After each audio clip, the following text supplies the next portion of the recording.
Hello दोस्तों, कैसे हैं आप सब। स्वागत है आप सभी का कॉमिक वर्ल्ड चैनल पर। तो चलिए दोस्तों, शुरू करते हैं राज कॉमिक्स में बांकेलाल सीरीज का अगला कॉमिक विशेषांक, नानिया।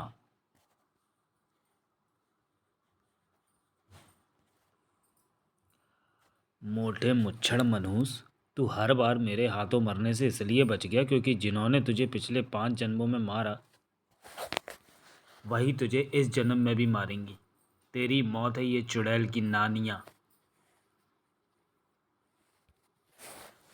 संजय गुप्ता की पेशकश, नानिया, हास्य सम्राट बांकेलाल का हास्य कॉमिक। विशालगढ़ में एक पर्व था जमाई पर। इस दिन ससुराल से दामाद के लिए आते हैं सुंदर सुंदर तोहफे। बधाई हो महाराज, आज जमाई पर्व है। आज जमाई पर्व है महाराज।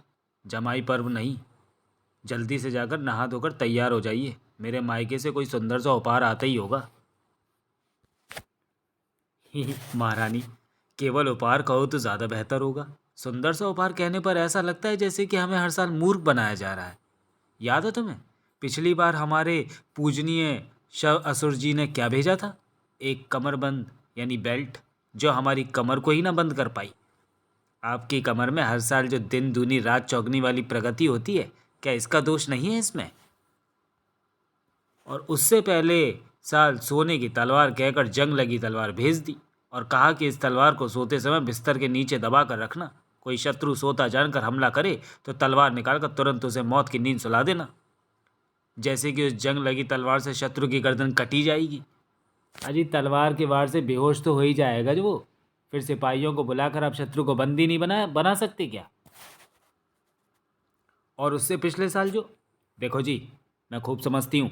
पिछले सारे सालों के तोहफे याद है। 18 साल पहले का वो तोहफा क्यों भूल जाते हो जो मुझसे विवाह के समय सोने के कलसों, हीरे पन्नों, अशर्फियों, रत्नों के संदूकों से बैलगाड़ियाँ भरकर भिजवाई थी मेरे पिताश्री ने। कहा तो ये था तुम्हारे पिताश्री ने कि रत्नों, हीरे पन्नों, अशर्फियों के संदूकों से बैलगाड़ी को भरकर दहेज देंगे। संदूकों से ठसाठस भरी बैलगाड़ियां तो आ गई, परंतु हर संदूक में से सिर्फ एक दो अशर्फी से ज़्यादा कुछ ना निकला। हाँ, तो पिताश्री ने संदूकों से बैलगाड़ियां भरकर भेजने का वादा किया था। उन्होंने ये तो कभी कहा नहीं था कि संदूक अशर्फियाँ, हीरे पन्नों, रत्नों से भरे होंगे। और आपके जैसे कद्दू को उन्होंने अपने सोने की लताओं से लिपटी हुई कन्या स्वर्णलता सौंपने की मूर्खता की। क्या उसके लिए आप उनके आजीवन ऋणी नहीं हो गए? उन्होंने सौंपने की मूर्खता की और हमने स्वीकार करने की। देखो जी, बड़ा फन्ने खा बनने की कोशिश न कीजिए। आपको बता दूं कि मेरे पिताश्री ने मुझे तलवार चलाना सिखा रखा है और माताश्री ने बेलन चलाना। कौन सी माताश्री ने? हमारे रंगीले ससुर जी तो हर साल एक नई शादी करते हैं। ही, बहुत छेड़ लिया विक्कू, अब बस कर। वरना तलवार से बचना तो पिताश्री ने सिखा रखा है, पर बेलन से बचने की विद्या तो वो भी नहीं जानते थे। हे रानी, गुस्से में तो तुम और भी हसीन लगने लगती हो। हम तो तुमसे विनोद कर रहे थे, तुम तो बुरा मान गई।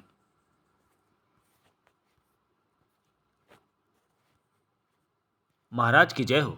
महाराज, आपके ससुराल से आपके लिए उपहार आ गया है। चलो सौड़ने, देखें कि तुम्हारे मायके से कौन सा सुंदर उपहार भेजा गया है।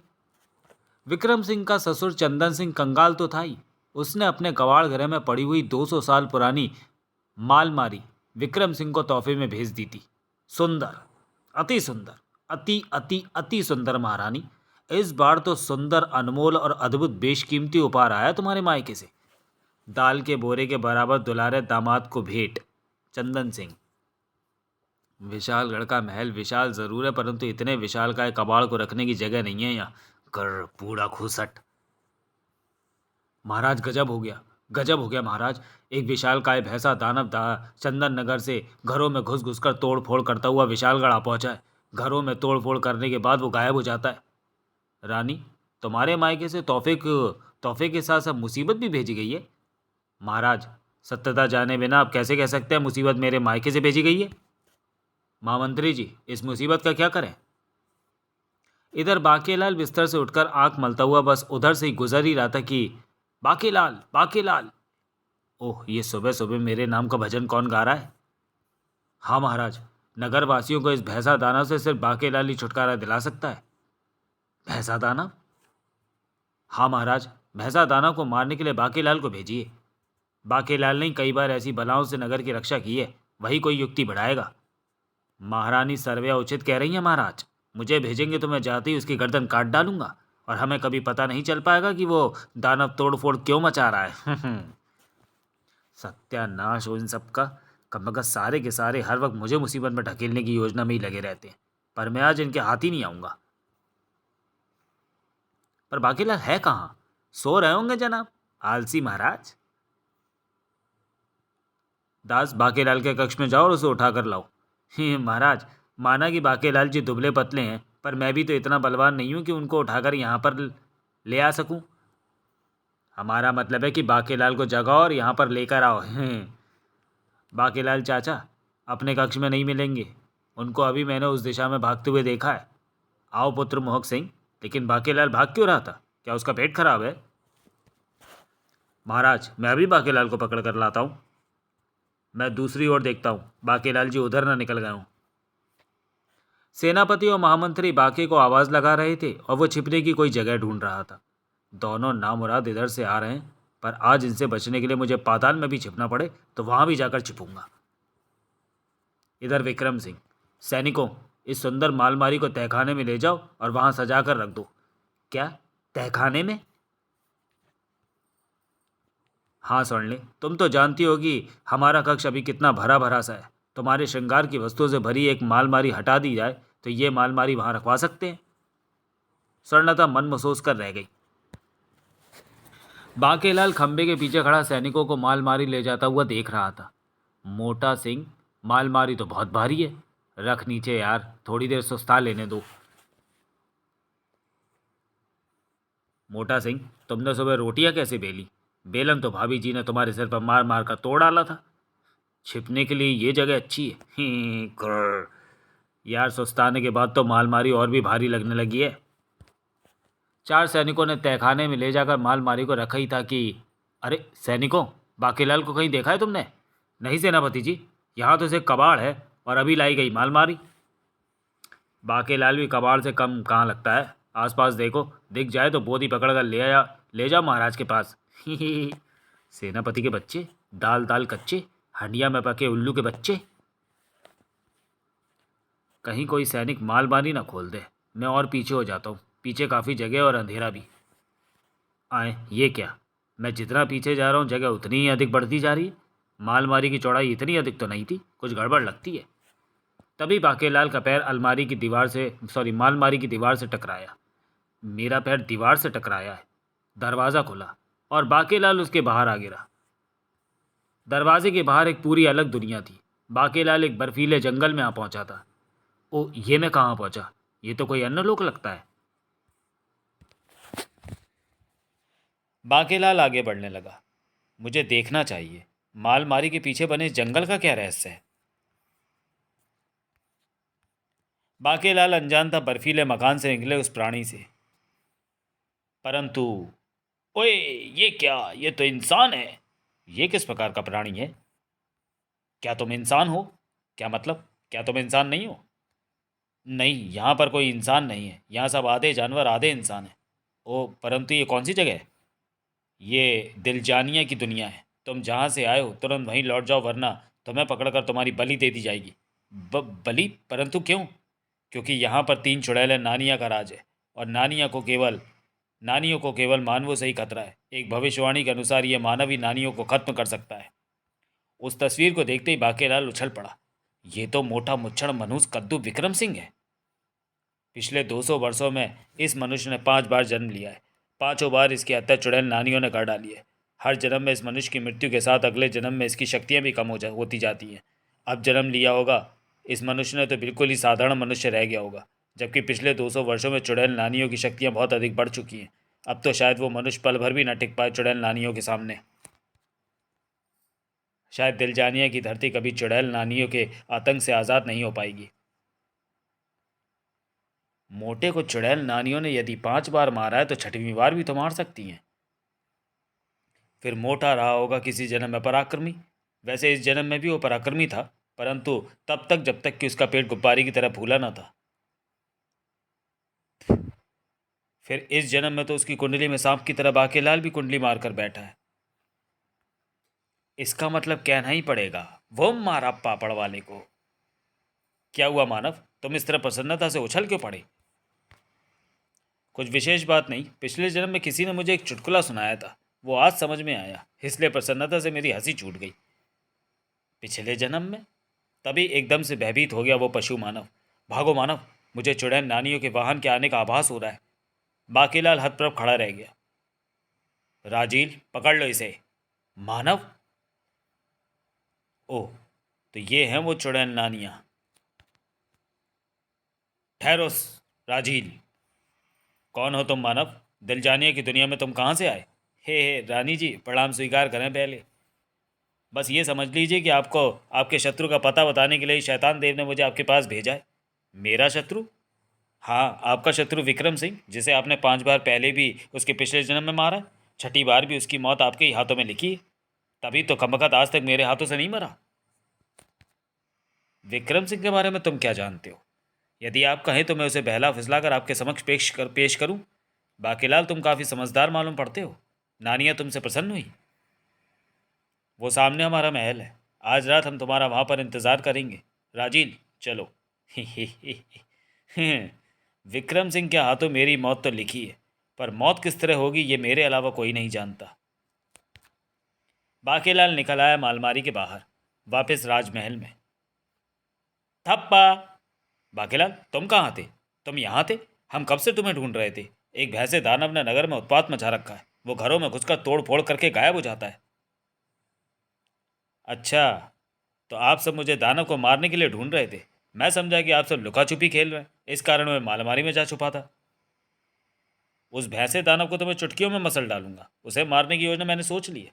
समझ लिए कि राक्षस मारा गया, परंतु उसके लिए आप सबको कल तक की प्रतीक्षा करनी होगी। क्यों? क्योंकि भगवान भोले शंकर ने सपने में दर्शन देकर मुझे आज के दिन किसी भी प्रकार की हिंसा से दूर रहने को कहा है। अच्छा, परंतु कल तक दानव का क्या करें? भूल जाइए दानव को महाराज, आइए हम लुका छुपी का खेल खेलें। भगवान शंकर ने कहा है कि ऐसा करने से हमें लाभ प्राप्त होगा। इस तरह सभी लुका छिपी का खेल खेलने लगे। विक्रम सिंह बार बार धप्पा हो जाता था। धप्पा महाराज। महाराज, आप फिर से सबको ढूंढेंगे। इसी तरह चलता रहा तो फिर मैं इसे मालमारी के अंदर कैसे लेकर जाऊंगा। कई बारियों के बाद आखिर रानी जी की बारी आ ही गई। अब मिला है मौका। विक्रम सिंह खंबे के पीछे छिपा। महाराज, आप तो आधे ही छिपे हैं, पकड़े जाएंगे। विक्रम सिंह पलंग के नीचे घुसने का प्रयास करता है, लेकिन घुस ही नहीं पाता। महाराज, यहाँ तो आप घुस ही नहीं पाएंगे। महाराज, पर्दे में तो छिप गए हैं, लेकिन पर्दा आपकी तोड़ नहीं छिपा पा रहा। फिर हम इस बड़े कलश के अंदर छिप जाते हैं। महाराज, ऐसा जोखिम न लीजिए। कलश के अंदर फंस गए तो सारे सैनिक मिलकर भी आपको बाहर नहीं निकाल पाएंगे। तो फिर तो फिर तो फिर को मारिए भाला महाराज। मेरे पास आपको छिपाने के लिए एक बढ़िया स्थान है, आइए मेरे साथ। ये आपकी ससुराल से आई माल मारी, यहाँ आप पूरे समा जाएंगे मौत के मुंह में। चलो, ससुर जी की माल मारी कुछ तो काम आई। लेकिन जब दरवाज़ा खोला गया तो सेनापति मरखप, राजकुमार मोहक सिंह। ओ, ये दोनों कमबख्त पहले से अंदर छिपे हैं। मैं फिर अगले धप्पे का इंतज़ार नहीं कर सकता। इनको किसी तरह बाहर निकालना होगा, अन्यथा ओए तेरी बाकीलाल, तू इनको बाहर क्यों निकालना चाह रहा है? तुझे तो खुश होना चाहिए कि मोटे के साथ साथ तेरा राजा बनने की राह में आने वाला ये दोनों कांटे भी साफ हो जाएंगे। फिर तू ही इकलौता प्रबल दावेदार होगा। तू ही राजा बनेगा बाकीलाल, राजा बाकीलाल। भगवान भोले, अपने आपने मुझे इतनी तीक्ष्ण बुद्धि क्यों दी? क्यों? आखिर क्यों? लेकिन तू ये क्यों भूल जाता है बाकीलाल की तीक्ष्ण बुद्धि के साथ साथ भगवान भोले शंकर ने तुझे फूटी किस्मत भी तो दी है। बाकीलाल, तुम हमें धक्का क्यों दे रहे हो? धक्का नहीं मार रहा था महाराज, मुझे मच्छर काट रहे थे। मैं आपको मच्छर समझ बैठा था। ओह, मोटे को मालमारी के पीछे कैसे ढकेलूं? बाकीलाल ने भिड़ा ही ली युक्ति। महाराज, पीछे हटिए, यहाँ भयानक विषधार है। क्या? बाकी की युक्ति काम आई और सभी अंधाधुन पीछे भागते हुए मालमारी के बाहर जंगल में आ गिरे। महाराज, ये कौन सी जगह है? मालमारी के पीछे ऐसी दुनिया होने की हमने उम्मीद नहीं की थी। पिताश्री, कितना सुंदर बर्फीला जंगल है।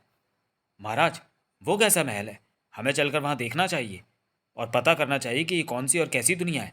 तुम ठीक कहते हो बाके। महाराज, मैं आगे आगे चलकर देखता हूँ कि कहीं कोई खतरा तो नहीं। आप तीनों मेरे पीछे आइए। चुड़ैल नानियों को भी तो खबर कर दूं कि उनके दुश्मन आ चुके हैं, तिक्का बोटी की तैयारी कर लें।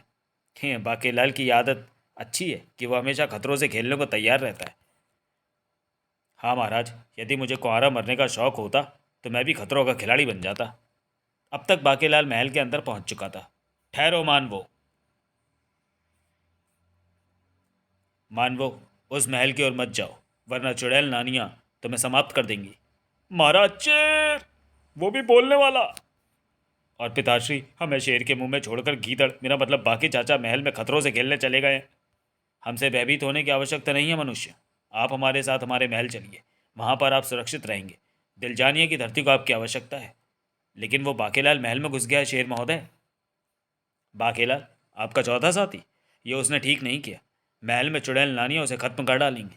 वैसे हम पूरी कोशिश करेंगे कि बाकेलाल को जीवित वहां से बाहर निकाला जा सके। आप आइए हमारे साथ। महाराज, ये जैसे कह रहे हैं वैसे ही कीजिए, वरना कहीं गुस्से में ये हमें ही न खा जाए।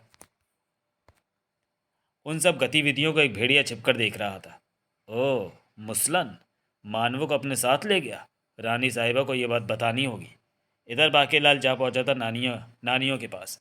महारानी जी, मोटा मुच्छड़ मनूस बस आ ही रहा है मेरे पीछे। कौन मोटा मुच्छड़ मनूस? वही आपका शत्रु विक्रम सिंह, बस घुस रहा है आपके महल में। आप तो बस तैयारी कर लीजिए मोटे को खौलते तेल में झोंकने के लिए। शाबाश बाकेलाल, हम तुमसे प्रसन्न हुए।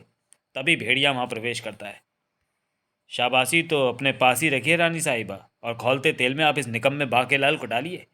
ये तुम क्या कह रहे हो जाली? हाँ रानी साहिबा, पक्षी खेत में से उड़ चुके हैं। मतलब कि अब आपके दुश्मन आपके कब्जे में आने से रहे, क्योंकि आपके तीनों शत्रुओं को मुसलन अपने महल में ले गया है। क्या? मुसलन इतने सालों बाद फिर से लौट आया? नहीं, ये ठीक नहीं हुआ। विक्रम सिंह उसके हाथ लग गया, ये तो और भी बुरा हुआ। मैं विक्रम सिंह को पिछले 5 जन्मों में इसलिए इतनी आसानी से मार पाई थी क्योंकि मुसलन उसके साथ नहीं था, और ये सब हुआ इस नालायक बाकीलाल के कारण। पर मैं की कसूर कितना आई? नानियों ने ताली बजाई। सिपाहियों, बाकीलाल को खौलते तेल में फेंक दो। नहीं नहीं रानी साहिबा, मुझे छोड़ दीजिए। ये सही कह रहा है, इसे छोड़ दो। धन्यवाद रानी साहिबा। कल बलि वेदी में हम इसकी बलि देंगे। तिलजानिया में हमारा आतंक जारी रहना चाहिए। बाकेलाल को काल कोठरी में डाल दो। नहीं! इधर आइए सम्मानीय मनुष्यों। ये सब ये सब युद्ध में आपका साथ देने की तैयारी कर रहे हैं। युद्ध? हम किसके साथ युद्ध लड़ने वाले हैं? अंदर आइए, हम आपको विस्तार से पूरी बात समझाते हैं। सब अंदर पहुंचते हैं। महाराज, लगता है जनाब मुसलन हमें किसी सुंदरी का नृत्य दिखाने वाले हैं। जुबान संभाल कर बात करो सेनापति, मोहक सिंह हमारे साथ है। ग्रर। मनुष्यों, सुनो कहानी। शेर उन्हें बताना शुरू करता है। ऐसा है कि हम दिलजानिया के भूतपूर्व राजा हैं। 260 साल पहले नानियों को दिलजानिया की बागडोर सौंपकर हम तपस्या करने के लिए अज्ञातवास में चले गए थे। परंतु नानिया तो शैतान की नानियाँ निकली। हमारे जाते ही उसने यहाँ पर मनमाने ढंग से अपना आतंक चारों ओर फैला दिया।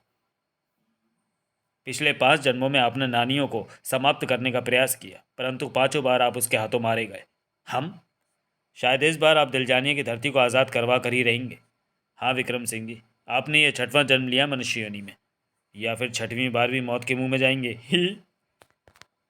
तभी मुसलन महान बंदा खबर लाया, कल बलि वेदी में बाकेलाल की बलि चढ़ाई जाएगी। क्या? ये तो बहुत बुरा हुआ। उनकी ये हिम्मत! इससे पहले कि वो चुड़ैल नानियां हमारे प्यारे बाकी की बलि दें, हम उनकी गर्दन धड़ से अलग कर देंगे। शांत हो जाइए विक्रम सिंह, उन्हें मारना उतना आसान नहीं है। उसके लिए हमें कुछ तैयारी करनी होगी। शेर अपने एक सेनापति को बुलाता है। नानियों तक हमारा संदेश पहुंचाओ कि हमें उनसे मंत्रणा करनी है। जो आज्ञा मुसलन महाराज। हम आपसे वादा करते हैं विक्रम सिंह जी कि हम बाकीलाल को कुछ नहीं होने देंगे। तो फिर हम युद्ध में आपका साथ देने के लिए तैयार हैं। शेर मुसलन का आदेश पहुंचा नानियों के पास। अच्छा, तो मुसलन हमसे मंत्रणा करना चाहता है। अगले दिन, हम आ गई हैं मुसलन, कहो क्या कहना चाहते हो। बाकीलाल को छोड़ दो। कभी नहीं। दिलजानिया का कानून है कि यहाँ मनुष्य को जीवित नहीं छोड़ा जाएगा। उल्टे तुम मानवों को पनाह देकर दिलजानिया का कानून तोड़ लाए हो। दिलजानिया का कानून राजा अपनी बलि देकर बदल सकता है। तुम्हें पता है ना मुसलन कि तुम क्या कह रहे हो? क्या इन मानवों के लिए तुम अपनी बलि दे दोगे? हाँ, दिलजानिया को आज़ाद कराने के लिए हम अपना बलिदान दे देंगे। तुम वापस लौट जाओ आज रात बलिवेदी पर मुसलन पहुंच जाएगा। मुसलन, मैं तुम्हारा इंतज़ार करूंगी। बाकेलाल को छोड़ दिया गया था। ओह बाकेलाल, तुम ठीक तो हो ना? विक्रम सिंह मुसलन की तरफ पलटा। लेकिन मुसलन महान, ये क्या किया आपने? आप अपनी बलि दे देंगे तो युद्ध की तैयारी कर रही आपकी सेना का क्या होगा? ऐसा करना ज़रूरी था विक्रम सिंह। हमारी सेना का नेतृत्व आप करेंगे और आज रात ही आपको युद्ध कर नानियों का आतंक समाप्त करना है। आइए हमारे साथ।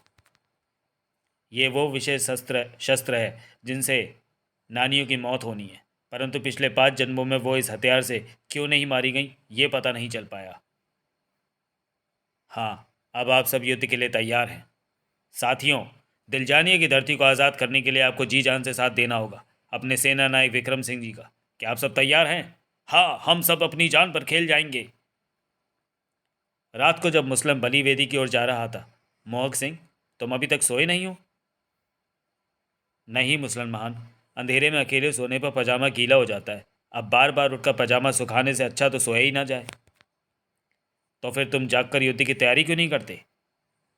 गुल्ली डंडा तो मुझसे जीता नहीं जाता, युद्ध क्या खाक लड़ूंगा? मेरा मतलब कि जब चुड़ैलों की मौत मेरे पिताश्री के हाथों ही लिखी है तो मैं युद्ध की तैयारी करके क्या कर लूँगा? अच्छा, तो फिर लौट जाओ यहाँ से, वरना चुड़ैल नानियाँ पकड़ लेंगी तुम्हें।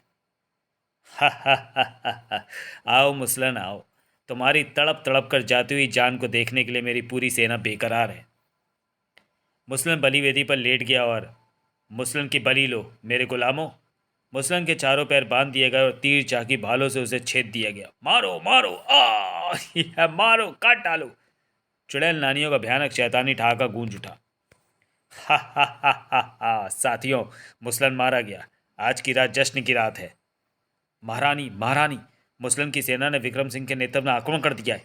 क्या? उनकी यह हिम्मत! सब मरेंगे, सबके सब मरेंगे। साथियों, आक्रमण करो और नेस्तो नाबूद कर दो दुश्मन की सेना को। आज तो मैं पशु मानवों के साथ साथ इंसानी मांस खाने को भी मिलेगा। हा हा हा हा हा। दोनों सेनाएं आमने सामने थी। दुष्ट शैतान की नानियों, देखो भगवान ने तुम्हारी मौत बनाकर विक्रम सिंह को भेजा है। हा हा हा हा। तू मारेगा हमें? तू हमें मार ही नहीं सकता, क्योंकि मेरी मौत का रहस्य सिर्फ मैं ही जानती हूँ। जबकि तुझे मारने में हमें जरा भी देरी नहीं लगेगी। आक्रमण! विक्रम सिंह ने भी कर दिया युद्ध का ऐलान। आक्रमण! भिड़ गई दोनों सेनाएं आपस में। मारो मारो, काटो काटो। उधर मोहक सिंह पहुंचा बलिवेदी पर। मुसलन महान, कृपया एक आखिरी बात बता दे कि यहाँ से बाहर जाने का रास्ता किधर से है? तभी हल्की से एक फुसफुसाहट हुई। पहले ये बताओ कि नानियाँ अपनी पूरी सेना के साथ जा चुकी है या नहीं? हैं? हे मुसलन महान, आप मरने का नाटक कर रहे थे? उठ जाइए, यहाँ आपके और मेरे अलावा और कोई नहीं है। हे तब उठ खड़ा होता हूँ। लेकिन मुसलन महान, आप इतने सारे चाकू भाले लगे होने के बावजूद जिंदा कैसे बच गए? मुसलन के शरीर से चाकू भाले अपने आप निकल गए। दरअसल बरसों पहले मैंने नानियों को उल्लू बना दिया था। वो कैसे?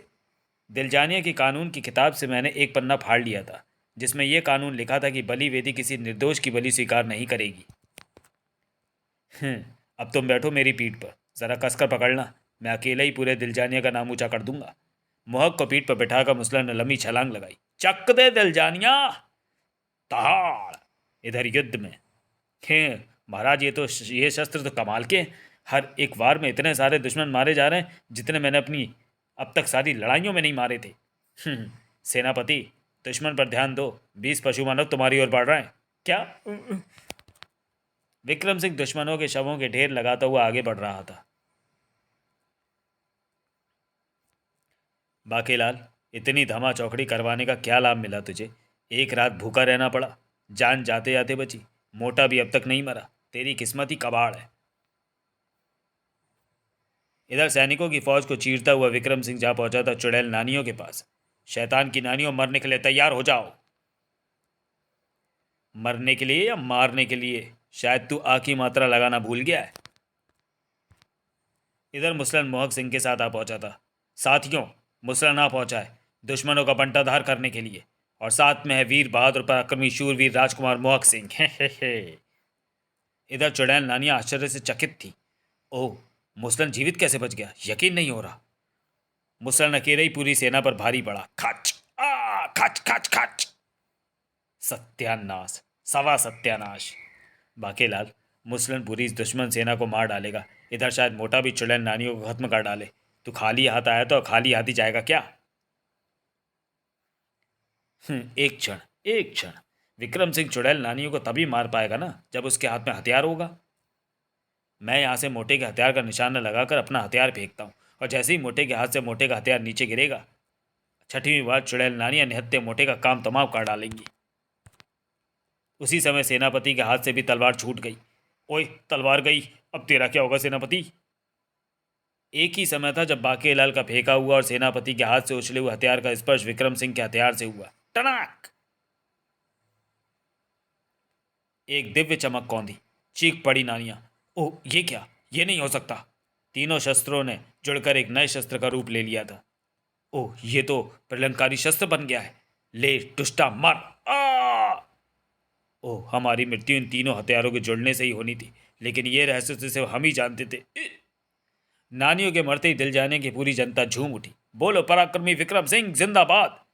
मुर्दाबाद बोलने का समय कभी आएगा भी या नहीं? पिताश्री, पिताश्री, सेनापति जी की तलवार तो लड़ाई में उछली थी, पर मैंने बाके चाचा को जानबूझकर निशाना लेकर आपकी तरफ हथियार फेंकते देखा देखा था। ओह, क्या मोहक सत्य कह रहा है बाके? मर गए बेटा बाके। वो महाराज, ऐसा है कि जब मैं खड़ा खड़ा नानियों को कैसे मारा जाए ये सोच रहा था, तभी मुझे भगवान भोले शंकर की दिव्य वाणी सुनाई पड़ी, और उन्होंने मुझे आपके हथियार का निशाना लेकर हथियार फेंकने को कहा। बस फिर क्या था, मेरे हथियार फेंकते ही भोले भंडारी ने लीला रची और सेनापति की तलवार भी स्वतः ही उछल गई। फिर आगे तो आप जानते ही हैं कि क्या हुआ। बोलो भगवान शंकर की कृपा जिस पर, उस बोधी वाले बाकीलाल की जय। बाकीलाल जिंदाबाद! ओह, भगवान भोले शंकर के नाम से याद आया, मैं उन्हीं की तपस्या बीच में छोड़कर आया था। मुझे वापस जाना होगा। महाराज विक्रम सिंह, मैं दिल जाने की जनता आपके हवाले करके जाता हूँ। आज से आप यहाँ के शासक हैं। परंतु मुसलमान, हम पहले ही विशालगढ़ राज्य के शासक हैं। विशालगढ़ की जनता भी हमारी संतान की तरह है। उनकी देखभाल की जिम्मेदारी भी हम पर है। तू समझता क्यों नहीं मोटे? वो जिम्मेदारी मैं भी तो संभाल सकता हूँ। एक उपाय है मुसलमान, आप बाकेलाल को यहाँ की बागडोर सौंप दीजिए। आपको ऐसा पराक्रमी कुशाग्र बुद्धि का शासक दिया लेकर ढूंढने से भी नहीं मिलेगा। क्यों बाकेलाल, तुम्हें मंजूर है? ओ महाराज, आपने तो मेरी मुंह की बात छीन ली। मेरा मतलब कि आपकी बात मैं कैसे टाल सकता हूँ? मैं तो पैदा ही राजा बनने के लिए हुआ हूँ। बाकेलाल की खुशी का ठिकाना ना था। फिर वहाँ तो मैं एक नगर का ही सम्राट बनने के सपने देखता रहा, जबकि यहाँ तो मैं पूरी एक दुनिया का शासक बन रहा हूँ। मुझे भला क्या एतराज़ हो सकता है? शेर ने घोषणा की। बाकेलाल, कल सूर्योदय के साथ ही बाकेलाल जी का राज्याभिषेक कर उन्हें यहाँ का सम्राट बनाया जाएगा। बाकेलाल जिंदाबाद! ओह बाकेलाल, तुम हमसे बिछड़ने वाले हो। चलिए महाराज, मैं आपको ससम्मान अपनी यानी दिलजानिया की सीमा से बाहर छोड़कर आता हूँ। महारानी जी परेशान होंगी, उनसे भी तो अंतिम विदा लेनी है मुझे। बाकेलाल, तुम्हारे बिना हमारा क्या होगा? अंततः मैं राजा भी बन गया और मोटे मुच्छर से भी पिंड छूटा।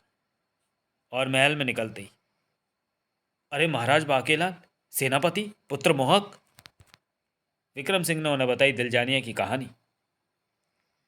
ओ, क्या सचमुच बाकेलाल? मुझे तो महाराज की बात पर यकीन ही नहीं होता। ये सच कह रहे हैं महारानी जी। मालमारी के पीछे वाकई में एक अलग दुनिया दिलजानिया है। अब चूंकि मैंने वहाँ की बागडोर अपने हाथ में ले ली है, तो आप कभी कभी वहाँ भ्रमण पर ज़रूर आती रहिएगा।